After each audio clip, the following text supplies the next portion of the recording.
On social media, on TV, and everywhere you look, there's one thing everyone's talking about: the coronavirus.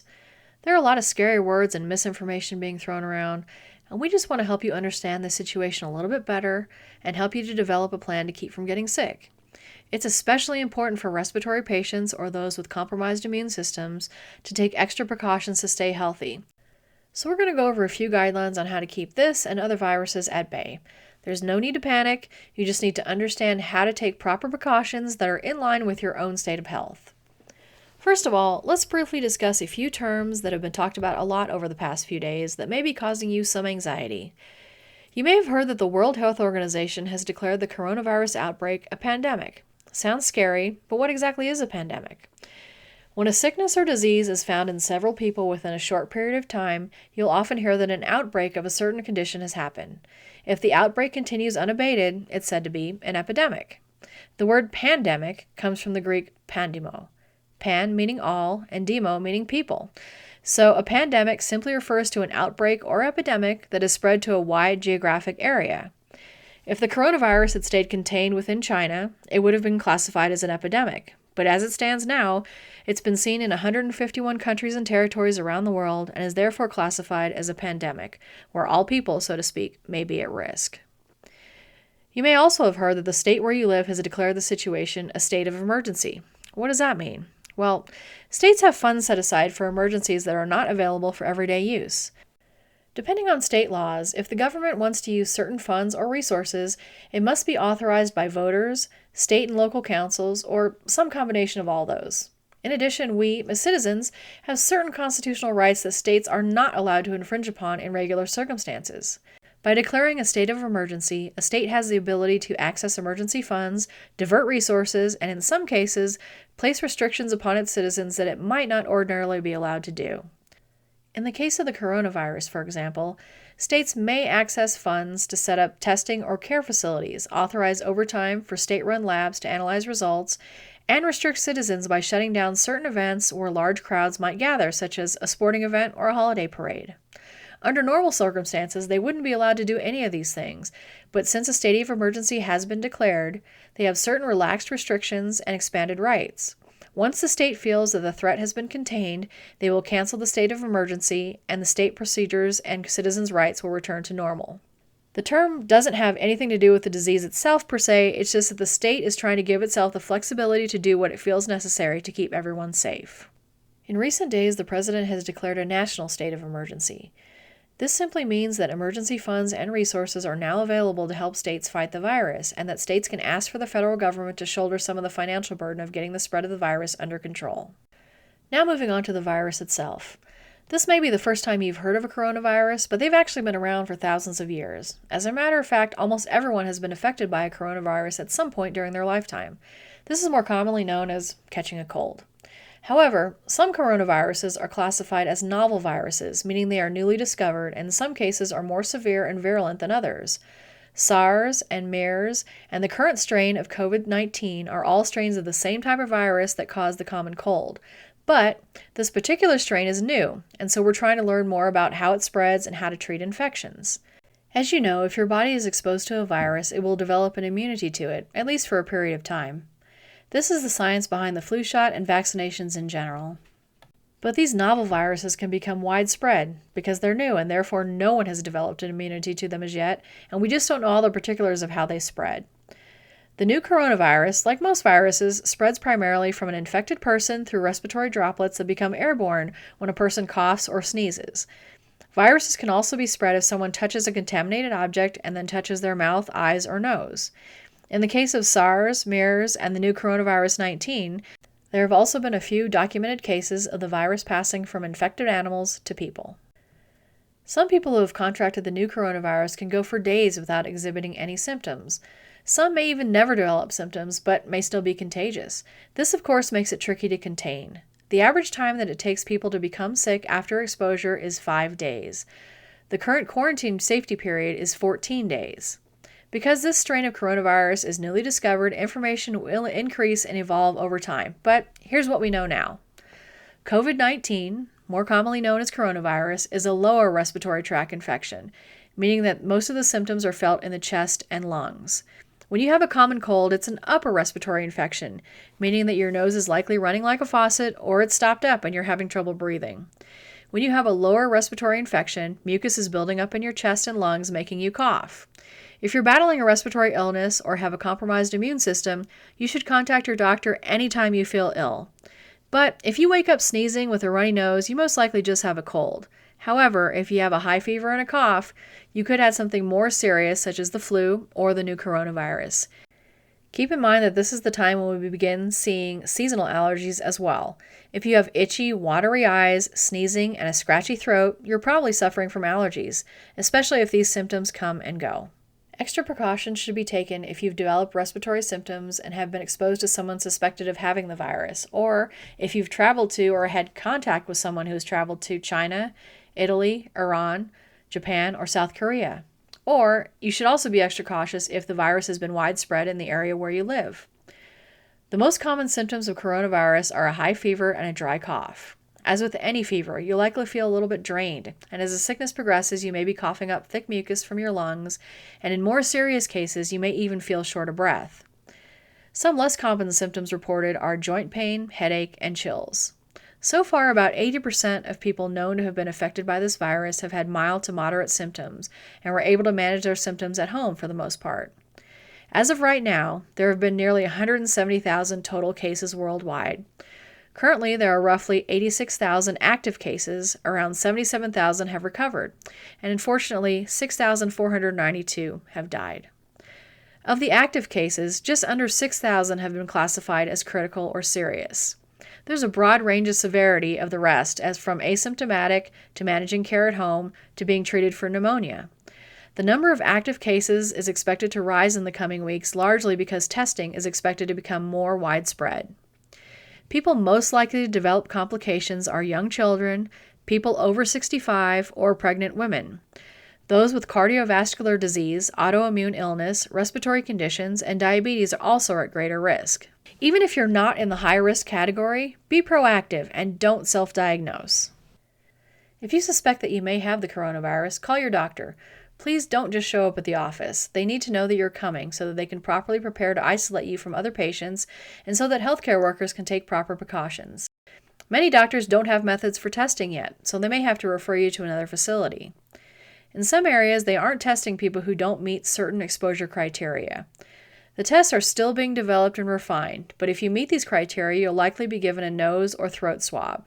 In some cases, doctors may take a blood and sputum sample.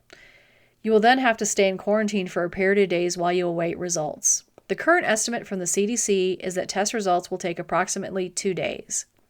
If you're healthy now, how do you stay that way? Well, introverts rejoice. You social animals, you're probably not going to like this. The jury is still out on whether the coronavirus is airborne or not, but a recent study has suggested that it can live on air particles for up to 3 hours after being coughed or sneezed out. The virus can also live on tables, hands, doorknobs, and other surfaces, and people in compact groups are more likely to infect one another. For instance, in Massachusetts, there was a biotech conference from February 25th to the 27th that gathered about 175 people. It has since been reported that 104 of the 164 confirmed cases of coronavirus in Massachusetts have been linked to this meeting. An additional 12 people who have tested positive outside of Massachusetts also have ties to this conference. It just shows you how one large gathering can greatly increase the spread of the virus. These people either contracted the virus directly at the conference or got it from an attendee via person-to-person contact or handling something that they touched. It's these type of incidents that promoted many sporting events and other large group activities to cancel. As of now, the CDC is advising against holding any gatherings of 50 or more. The efforts that we make today and in the next couple weeks are going to greatly impact the spread of the virus in any given area. Social distancing and practicing proper hand washing are essential. If you're in the high-risk group, you really shouldn't be going out at all. If you do go out in public, try to maintain at least a 6-foot distance from others. Remember, it's possible to infect others even without exhibiting symptoms. You don't necessarily have to stay locked in your house. By all means, go for a walk or a drive. Take your pooch to the park. You should simply avoid places where you're likely to be within a close proximity of others or are going to touch something that other people have touched. Limit exposure to crowds in places such as public transportation or in grocery stores or restaurants. Instead of marketing weekly, the CDC is recommending buying enough for 21 to 30 days.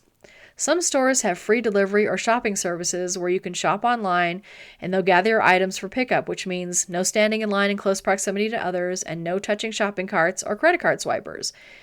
In addition to groceries, remember to keep ample supplies of your medications on hand. The hoarding and panic buying of water, cleaning products, and toilet paper is completely unnecessary. There is no reason to think that our supply chain of basic necessities will be interrupted in the foreseeable future, and this kind of behavior is going to cause more unnecessary problems, especially for the elderly and more vulnerable portions of the population. In order for all of us to stay safe, the people delivering our mail, stocking our grocery shelves, providing health care, and all of our friends and neighbors need to be able to wash their hands and clean their environments as well. Please, only buy what you need and share if you're able. Handshaking is discouraged during this pandemic. Opt for some other form of greeting. Namaste, konnichiwa, or live long and prosper are all great options. Also, keep in mind that since there has been some known animal to human infection, avoid visiting farms, barns, petting zoos, or agricultural fairs. If you do go to any of these places, wash your hands well. It's also important that you cook any meat and eggs thoroughly. Anyway, wash your hands frequently with soap and warm water, rubbing vigorously for 20 seconds. Sing your ABCs, Happy Birthday, the chorus to Sweet Home Alabama, or, simply count to 20. Don't forget the backs of your hands and in between your fingers and under your nails. Be sure to rinse well. Dry your hands with a paper towel when possible. Air hand dryers are fine if you've washed your hands well, but they're not as foolproof as a paper towel. If there are any microbes still left on your hands, the air dryer can blow them back on you or all around the bathroom so others can encounter them. If you're at home and using a hand towel, be sure to wash it every day or two. Microbes love damp towels, but viruses don't generally live on porous surfaces such as fabric, hair, or money, because the small holes or pores in them can trap the microbe and prevent it from moving on anywhere else. Hand sanitizer is another option. Alcohol can be harmful to those battling a lung disease, so soap and water is the preferred method, but if that's not possible, go ahead and use some hand sanitizer. In order to kill the coronavirus, the solution should be at least 60% alcohol. More frequent hand washing and use of sanitizers can dry your skin, so be sure to moisturize so that your skin doesn't dry or crack. Your skin is the first layer of defense against any sickness, and even small wounds are opportunities for pathogens to enter your system. How long the virus can live depends upon the surface. Again, there's only been limited testing on this particular strain, but right now officials believe that it can live for up to 24 hours on cardboard and up to 2 to 3 days on plastic or metal. If you do go out, do whatever you have to do to avoid touching your face, eyes, or nose until you've washed your hands. These are the easiest ways for viruses and other germs to enter your system. Keep surfaces that you touch often clean and sanitized. This includes doorknobs, the remote control, your phone, your steering wheel, computer mouse, kitchen faucet, toilet handle, anything like that. If it's easier, you can use cleaning wipes, but you don't necessarily have to use harsh chemicals. Use of bleach and other noxious substances can be harmful for those with a respiratory disease. Soap and water are much safer and can be just as effective. Bacteria and viruses are encased in a protective envelope or membrane. Bubbles from the soap and friction of scrubbing can break this protective seal and kill the virus. This is also why hand washing is preferable to gel hand sanitizer. Scrub like you're trying to dislodge something sticky. Afterwards, either discard the towel or let it soak in a bowl of soapy water for several minutes and then throw it in the wash. Since this virus strain is new, there have not been specific studies as yet, but hydrogen peroxide is effective in destroying the rhinovirus, so it's assumed that it will kill the coronavirus as well. You can pour it undiluted into a spray bottle and spray it on sinks and countertops. Let it sit for several minutes. It'll eventually evaporate, but if it leaves spots, you can clean with regular surface cleaners or even just plain water. Keep in mind that it can alter colors, so don't get it on fabric if that's a concern. Now let's talk about what to do if you do feel ill. If you feel ill, please stay home, unless you're going to seek medical care. If you sneeze or cough, do it in a tissue and then discard the tissue into the trash. Reusable hankies are not a good idea at this time. You can also cough into your elbow if you don't have a tissue handy. Seek immediate medical care and follow your doctor's instructions. If you're feeling good right now, following these guidelines will help keep you that way. It's also a good idea to give some extra TLC to your immune system right now. Whether it's to fight off this virus or any other illness, it's important to keep your immune system strong. That means no smoking, drink plenty of water, participate in regular physical activity, maintain a healthy body weight, learn to control stress, get adequate sleep, control blood pressure, and eat healthy. Snack on antioxidant-rich berries such as acai, blackberries, and elderberries. Vitamin C is essential to a healthy immune system. What food has the most vitamin C? If you said orange, you're wrong. Though oranges are a great source of vitamin C, red peppers have almost 3 times as much vitamin C as an orange. Papaya, strawberries, cauliflower, they're all rich in vitamin C.